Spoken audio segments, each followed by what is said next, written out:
texto diz assim: portanto, também nós, visto que temos a rodear-nos tão grande nuvem de testemunhas, livremo-nos de todo o peso e do pecado que tão firmemente se apega a nós, e corramos com perseverança a carreira que nos está proposta, olhando firmemente para o autor e consumador da fé, Jesus, o qual, em troca da alegria que lhe estava proposta, suportou a cruz, sem se importar com a vergonha, e agora está sentado à direita do trono de Deus.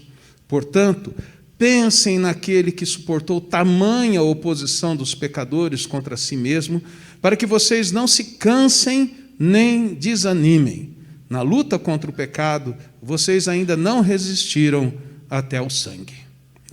E o texto continua mais alguns versículos, mas nós vamos parar nesses 4 versículos para pensar um pouco na nossa caminhada, lembrando da história de uma garota que encontrou, entre os estudos dela, uma forma de poder calcular o tempo de vida que ela ainda teria pela frente.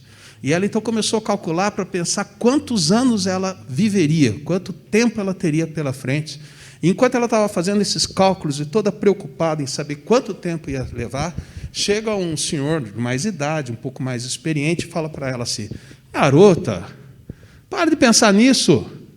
Carpe diem. Ele está ali, não, carpe diem. E diz que é a primeira vez que essa frase entra para a literatura, que é: para de pensar preocupada quanto tempo você vai viver. Curta o hoje, viva o hoje, vive intensamente o agora. E essa frase vai ficando lá de literatura, vai passando de tempo para tempo, e ficou muito famosa para alguns de nós aqui, não tão muito jovens, novos, mas não jovens, porque nos anos 90, exatamente no fim de 1989, foi lançado um filme que no Brasil chegou no ano seguinte, chamado... tem gente que nasceu depois que já sabe também. Então, a Sociedade dos Poetas Mortos. E ali tem essa frase. E ali o ator, o personagem, leva os jovens, os novos alunos, para visitar a escola, aquela coisa toda, apresenta antigas turmas, fotos dos antigos estudantes, e olhem firmemente para a foto. O que eles estão falando para vocês? E eles ficam lá, não estão falando nada, né? E ele, então, de trás, assim, fica sussurrando: carpe diem, carpe diem, como se os mortos estivessem falando isso para eles, né? E justamente isso ele quer destacar. Aqueles que estavam nas fotos já tinham feito a sua história, já haviam morrido. Então, eles hoje tinham que fazer a sua história. Aproveitem os dias, façam da sua vida algo importante, não copie somente o passado, faça algo diferente, aproveite a oportunidade que você tem. E quem assistiu o filme sabe que alguns aproveitam de um jeito, outros aproveitam de outro, e assista o filme que você vai ver o que tem lá, né? Mas que às vezes não funciona muito bem essa teoria. E alguns pegam a ideia do carpe diem e confrontam com o coram Deo. O coram Deo é outra ideia de vida, aparentemente, no meu modo de ver. Tanto é aparente o coram Deo diferente do carpe diem, que tem gente que já ensinou, escreveu, pregou, fez um monte de coisa no confronto do carpe diem com o coram Deo. O coram Deo é que vai ter uma reunião, deu o quórum, tudo bem, pode comer. Não é o quórum da reunião, porque lá é quórum, e o Deo não é daquilo, porque lá é Deu quórum, né? Coram Deo é Deus. E quórum significa diante, na frente de. Assim, aquela ideia que você está diante de Deus. E é o tema de vários livros e vários escritos e vários artigos, que a vida do cristão deve ser uma vida coram Deo, vivida diante de Deus, aos olhos de Deus, na presença de Deus, dia a dia junto de Deus. E por isso que alguns colocam que o carpe diem não dá muito certo com o coram Deo. Aproveitar a vida, não tem como você aproveitar a vida se for vivê-la diante de Deus. Eu tenho um pouco de problema com isso, porque daí fica que a vida cristã é uma vida triste, uma vida difícil, que você não aproveita. E parece que não é bem assim que as Escrituras nos ensinam. Não é assim. Se você pega até o próprio livro do Eclesiastes, em que o autor tem uma certa negatividade enquanto vai escrevendo e colocando todo o seu pensamento, o seu raciocínio, mas ele chega no final do livro, no capítulo 11, ele fala justamente para os jovens, como se fosse aquela garota lá que o outro chegou e falou, curta a vida. Ele fala para os jovens, curtam a vida, façam tudo o que der na cabeça, atenda todos os pedidos do seu coração. A Bíblia está falando isso. Viva intensamente o seu querer, lembrando-se que de tudo que você fizer, você vai prestar conta para Deus. Então, veja, há uma soma do carpe diem com coram deo. Faça tudo o que você quiser, lembrando que Deus está diante de você. Então, ali vai ter um controle, ali vai ter um equilíbrio. E por isso que ele entra no último capítulo do livro, dizendo, olha, gente, vive intensamente antes que chegue aqueles dias que você fala, não vale a pena. Mas estou acordando de novo. O senhor não me levou por quê? Ele esqueceu de mim. Tem tanta gente passando na minha frente. Os dias que eu não tenho mais prazer. Ele diz, chega um dia assim para a gente, pode chegar, mas vive intensamente para que quando chegar esses dias, você vivendo diante de Deus, esses dias tenham boas lembranças da história. E você ainda tem algumas coisas para fazer ali, né?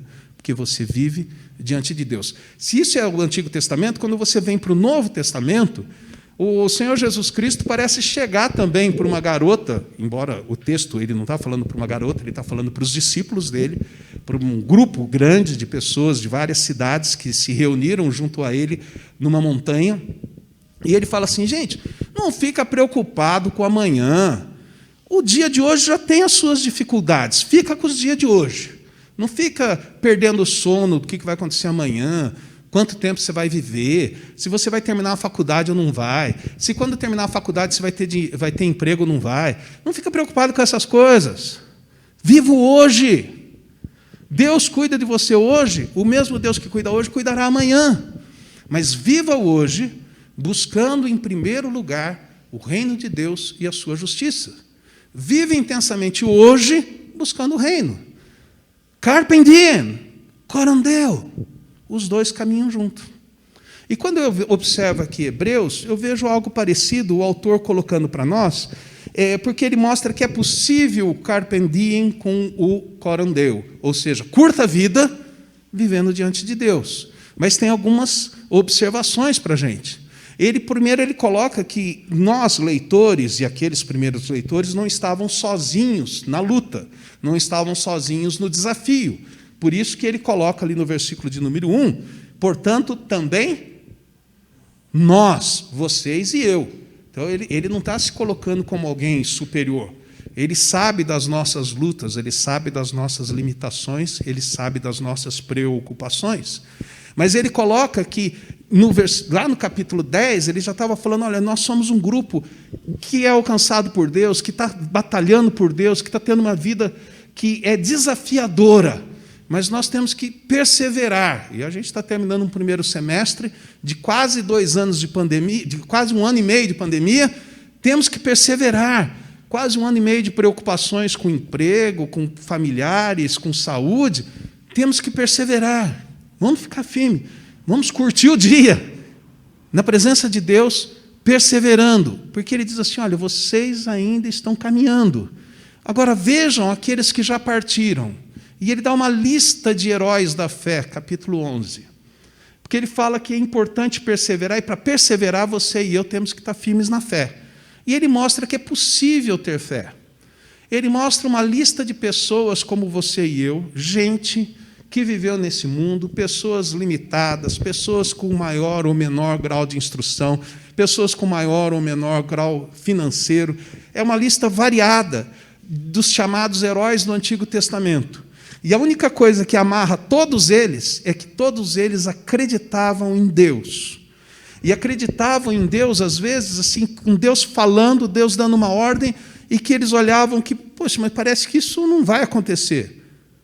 Não, mas vai, porque Deus falou. Eles acreditavam simplesmente na palavra de Deus, era o suficiente para eles, eles não precisavam ter outros sinais. Eles sabiam que Uma vez que Deus falou, será. E eles agiam na vida, no dia a dia, confiando em Deus. E essa lista é muito interessante, que nós poderíamos dizer que é incompleta até, né? Porque para no Antigo Testamento. E nós temos, óbvio, os novos heróis do Novo Testamento. E pela graça de Deus, nós temos os novos heróis até da história cristã. Nós estamos há 2000 anos depois de Cristo. Nós podíamos acrescentar alguns Antônios, alguns João, alguns Pedros no meio aí. Como o pessoal acrescenta. Por exemplo, dia 13, o pessoal estava celebrando Santo Antônio. Dia 24, São João. E 29, quem vai ser? Vocês estão bem, hein? Vocês conhecem bem o calendário, legal, é isso aí. Celebro porque são pessoas que viveram a fé cristã e são modelos para nós. Agora, o perigo é quando a gente começa a exaltar essas pessoas acima do nível que elas já têm. Elas têm um excelente nível. Qual é? Agiram por fé. Eles aproveitaram a vida. Carpem diem. Eles carpiram o dia deles, porque daí que vem. Carpir vem de carpen, que é colher. Eles colheram os dias deles. Eles viveram intensamente os dias deles e viveram na presença de Deus. Desse jeito, eles são excelentes modelos para nós. Mas para aí. O texto diz que eles são incompletos sem a nossa história.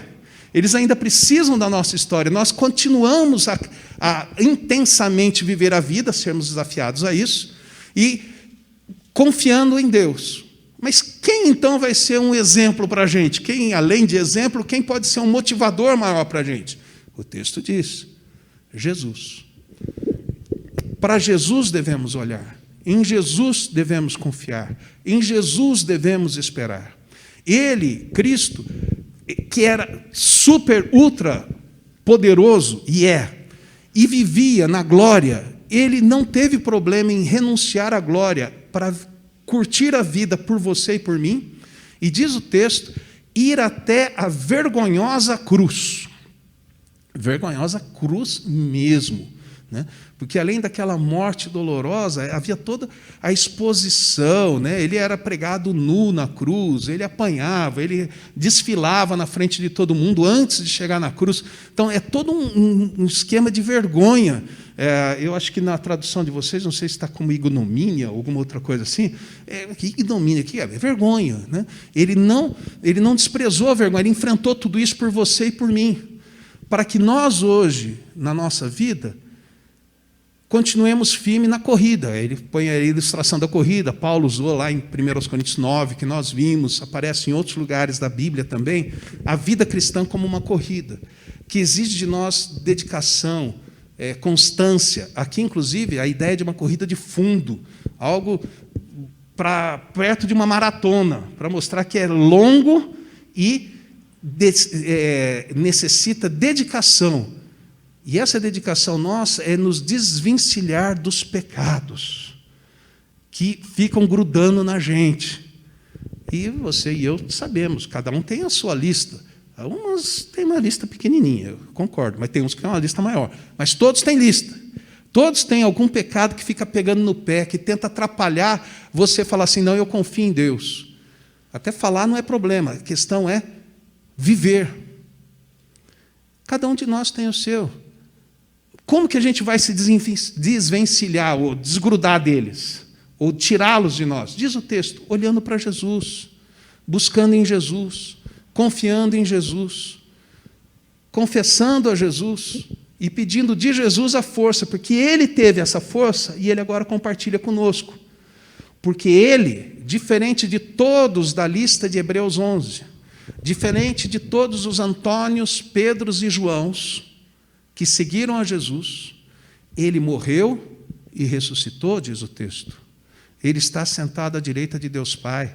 E você sabe, Romanos 8 diz, lá Ele está intercedendo por você e por mim, para que nós sejamos mais do que vitoriosos nessa carreira. Então é possível, carpem diem, desde que seja coram Deo. É possível você e eu buscarmos a face do Senhor Jesus Cristo, buscarmos nele força, graça, poder para vivermos intensamente o hoje. Vivemos intensamente essa vida que Ele está dando para você e para mim. a oportunidade de cada dia abrir o olho e viver mais um dia. E viver intensamente aquele dia, produzindo coisas legais para ele. Essas coisas legais pode ser um belo trabalho, pode ser uma bela arte, né? Um quadro, pode ser um bom profissional, pode ser uma boa venda. São várias coisas que você pode fazer nessa vida para que o mundo fique mais leve e melhor para o outro.